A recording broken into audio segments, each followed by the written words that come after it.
Hello, YouTube. Welcome to my channel, Unique Sports Talk. Hey, listen, last night I had I did my live weekly show, and I didn't talk about this one that much, but I wanted to do a reaction video to a couple of guys on Speakeasy talking about Sherone Moore and the fact that he fumbled the bag, a huge bag. And it's unfortunate how many men in general, how many black men in particular, fumble the bag for some box. It's just really stupid. Listen, if you ever read Napoleon Hill, an old book, I think it's Think and Grow Rich. There is a section in there about sexual transmutation. The point being that when a man reaches a certain age, his sexual discernment is elevated, where he puts energy into being productive and doing great things as opposed to chasing some tail. And the amount of energy men spend trying to get some ass is tremendous. And so this transmutation turns that sexual energy into positive energy for growth at a certain age for men. Now, it's it's usually kind of reserved for older men, but some men come into their discernment at different ages, at different times, and period of times. But if you think about a guy who has a $30 million contract that runs out in 2029, a wife, three kids, all these coaching a major college football as a black man, as a man in general, but as a black man in particular, I say that because it's special when a brother lands those kind of jobs. And to think that he was willing to, not willing, he threw it all away to get some ass. Isn't that? I mean, it's hard to wrap your hands around that you're going to be so horny that you're going to fool around with a staffer, and we're going to let the brothers from Speakeasy talk, Hishmanzada, a few other people, Ocho, Emmanuel Ocho, and some other guys, and their view of this thing. And I agree with them on how upset they are about this guy. But I just wanted to say my little piece as just a regular man, who's a little older, who understands that you can't just keep fumbling the bag. Just, he's not going to get another chance, I believe, like my man from Houston and a basketball coach. What makes it worse is that he fumbled the bag banging out one of his subordinates. Now, if you work for any kind of major organization, a major corporation, one of the biggest no-nos is having a sexual affair with a female. It could be reversed, like what happened to Fannie Willis, with a subordinate, because based on the HR rules, the subordinate, even if they consent to having a sexual relation with you, it opens up the corporation to a huge lawsuit because they are in a subordinate position. And essentially, it's like a statutory rape kind of situation where even if they wanted to, they can't really consent. Their consent is, might keep you out of legal trouble in terms of the law, criminal trouble for him, because the woman allegedly was willing. But because she's his subordinate, they don't count her willingness and her acceptance of his advances, as if she could really do that in these circumstances. Now, she might not get into trouble because, as far as they're concerned, she was taken advantage of. Just like if a grown man fooled around with a 15-year-old, even if she was sexually promiscuous, he still committed a crime because her age prevents her from being at the age of consent. That's similar to what these HR rules are like. So it's really disappointing to see a brother give it all away, destroy his family, and his relationship with his kids because he can't keep it in his pants. Now, if you're making $5.5 million and stuff a year, you could, and you want to fool around, you want some candy from a woman other than your wife. I mean, there's ways to go about that, morality aside. You find somebody that you could pay on commission to leave, and somebody outside of your organization, outside of your purview. Now, there's some rumors that the woman he's fooled with, he got pregnant. So he's raw dogging this chick, and they're saying she might be pregnant. So not only did he lose his job, right? He got fired for cause, and so he loses his money as well. So it's just a mess. So let me stop talking, and let's just play a little bit of what these brothers have to say about him, and we'll take it from there. Let's do this. Let's get these guys going. Yeah, no. Let's get to the news of the day. Let's get to the news of the day. Those Shador tweets had me reminiscing on him in college football. It reminded me of how great college football is, not just because of how everything is during the season, but the drama. This is elite drama. I mean, it's crazy. But look, we have to talk about what went down today at the University of Michigan. Bombshell dropped from Adam Schefter saying Michigan had fired head coach Sherone Moore per himself, Pete Thamel, and Dan Wetzel. Everyone was wondering, what went on, what happened, and as it turns out, it was because of alleged sexual misconduct with a staffer. This was earlier on in the morning. Things were going crazy. Everyone was like, oh my goodness, Michigan lost their head coach. What's going to happen now? Sexual misconduct. We need more details to come out. And in the midst of all of this, yikes, Sherone Moore ended up saying, ended up getting arrested in Michigan. Sources have provided him with the graphic details leading up to the arrest. During an argument with her wife, Moore allegedly threatened to kill himself. He then drove and broke into the home of his assistant, where he held a knife to his own throat and threatened to kill both himself and the staffer. He was then intercepted. I mean, can you imagine? All right, first of all, I can't imagine. Okay, because now his sexual deviancy, his sexual crime is come front and center. He lost his job. He's probably going to lose his wife, not necessarily just because of the affair, but the impact it's going to have on their family, right? Because a lot, women, believe it or not, they forgive a man over at his stature for an affair or two.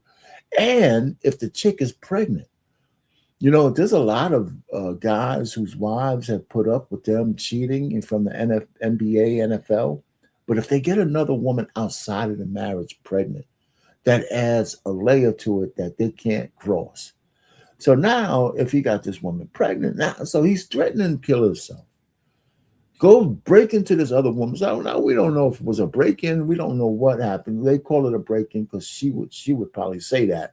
But if he threatened to kill himself and kill her too, so now his life has fallen apart to where he's going to be violent because of what he committed. You know what I'm saying? I mean, it's just really crazy. But go ahead. At a local church after his wife provided the phone's location to the authorities. He is now in protective custody. Tragic chain of events for all those involved. Absolutely. And now, protective custody, right? Meaning that now he's in protective custody from the standpoint he's arrested and he's on suicide watch. Essentially, that's what they're saying, right? Because there's no way he can get past the stupidity of what he's done. And, it's hard to feel sorry for him. So let's because how could you not know the ramifications of some illicit box? And a mugshot for Sherone Moore as well, spending the night in custody. Fellas, this was the most insane thing I think I've ever seen happen in college football, especially during the offseason. Fellas, any reaction to Sherone Moore and how do you feel about this entire thing going on? First, start with the grace and start with the empathy, which is I feel for all involved, primarily his wife, his kids. Like that's tough. This situation is completely devolved and gotten worse by the moment. There's so much to unpack here, T. Bro. I don't even know where to start. Is Acho the guy? I mean, of course, the rumor with him and Joy Taylor, those are two consenting adults that he was popping off. So he's not in any kind of error there. But it's kind of funny listening to him talking about banging out somebody who you work with, who maybe she was never his subordinate, but there's the rumors are thick that he was hitting that. Anyway, that's a sidebar. Let's start talking ball, right?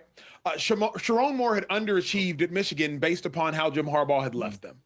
He had underachieved. They wanted Sherone Moore out the building. They needed a way to get Sherone Moore out the building without having to pay Sherone Moore. So if you can find a way to get him out the building without cause, then you can sever that $5.5 million you owe him annually for about 2 to 3 more years without having to pay any of it. So they needed a way to get Sherone Moore out the building. Keep in mind, signing day was about a week ago from today. Of course, they knew about this a week ago because there are tweets from anonymous individuals on social media from 9 and 10 days ago saying this was going to happen. So it's not coincidence that they waited until after signing day for this to happen so that the recruits can be in the building. It's not a coincidence that this happened when this happened. They've been looking for a reason to get Sherone Moore gone. You see, now the way he's saying it, right, is I don't know what kind of expression is, if it's passive.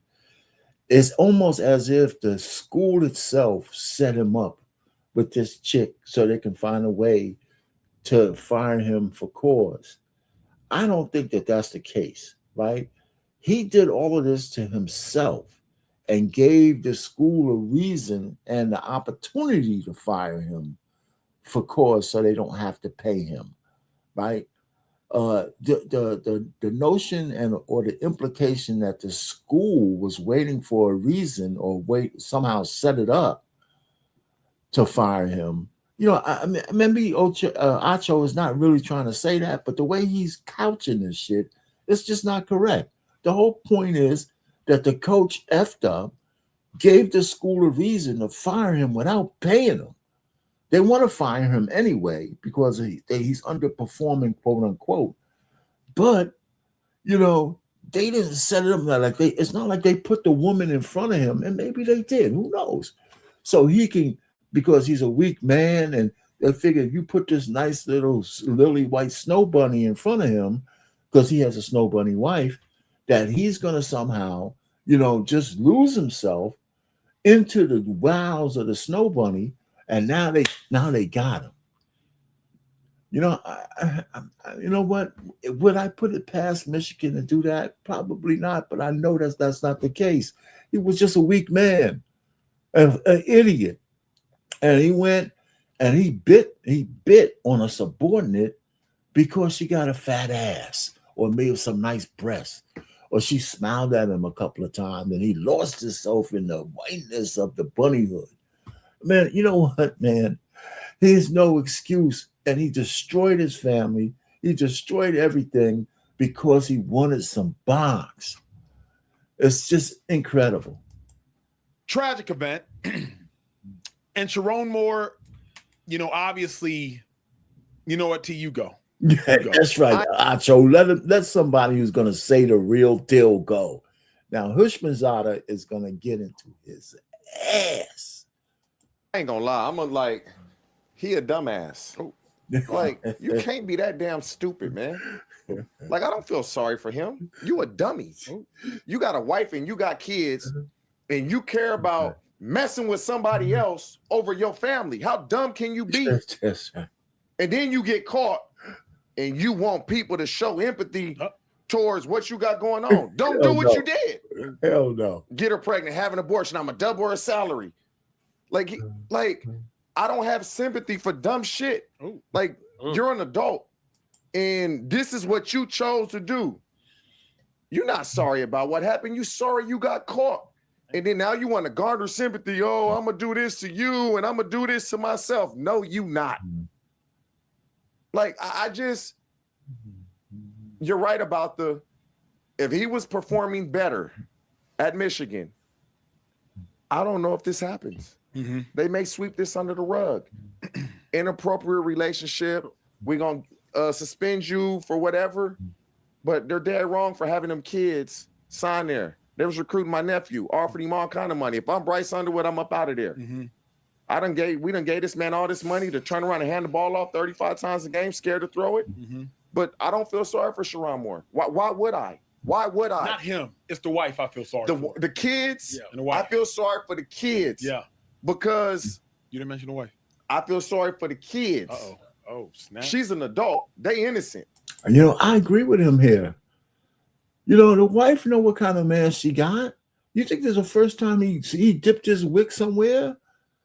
His wife knows exactly what kind of man he is. She said, listen, you know, you're giving me a life.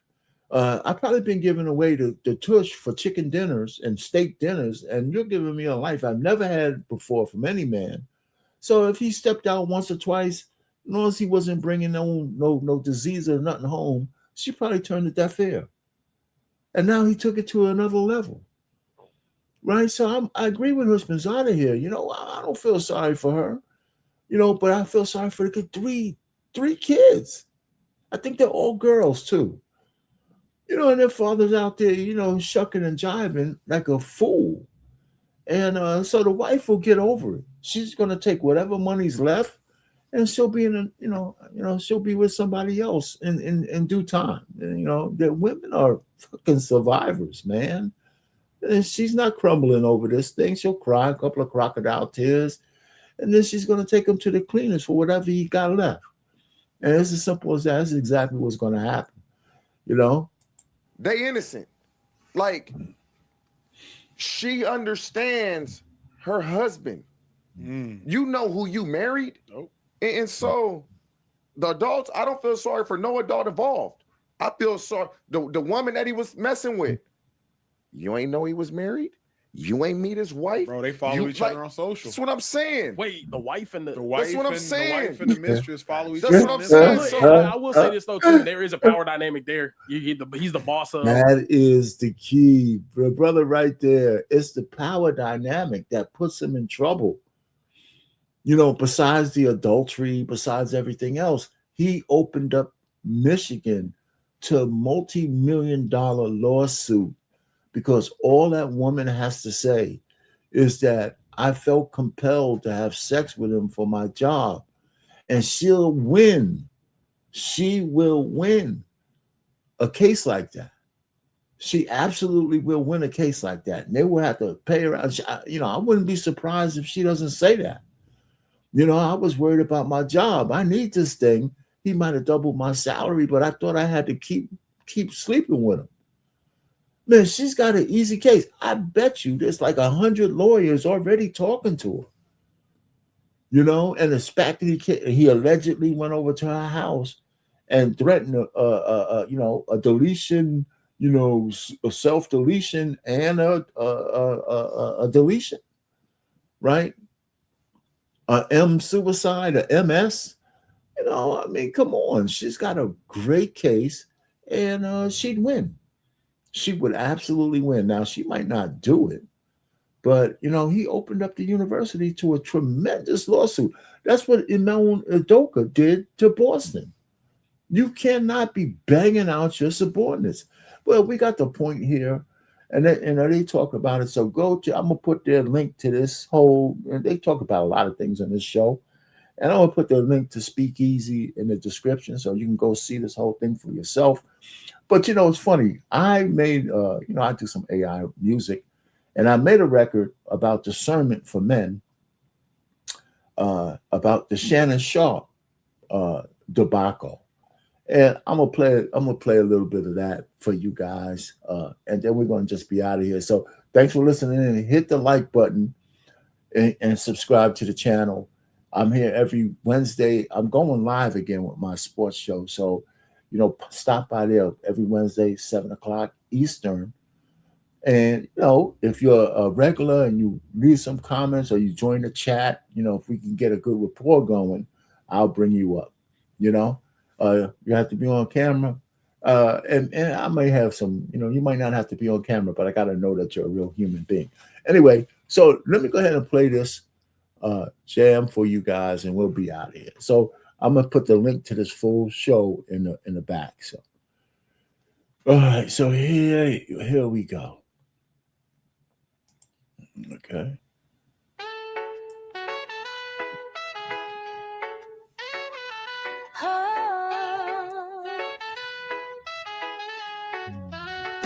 When the lights dim low and desires ignite, a balance of respect in the heat of the night, knowing when to chase and when to refrain. Men must learn the wisdom in passion's sweet rain. Open up your mind before you open the door to your lust. Find the depth within to comprehend consequences thrust. It's more than a moment, it's a journey we take, with the heart as a compass, each choice that you make. Building a bridge from the body to mind. Find the strength and the love, not to leave a bitter woman behind. Navigating the paths of attraction we face.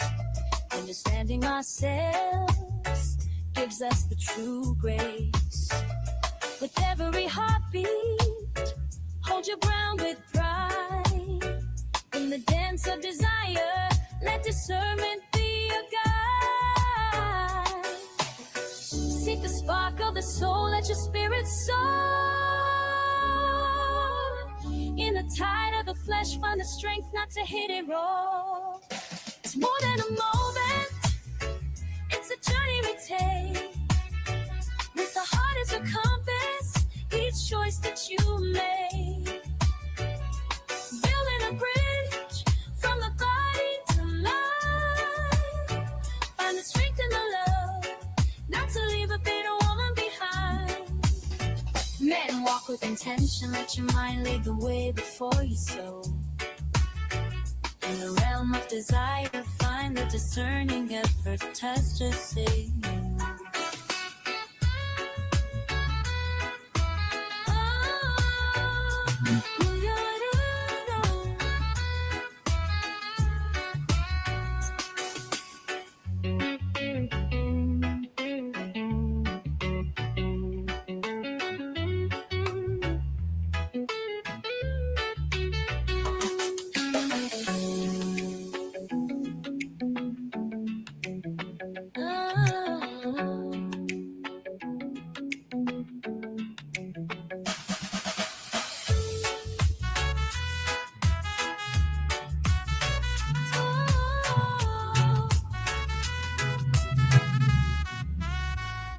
Walk with intention, let your mind lead the way before so.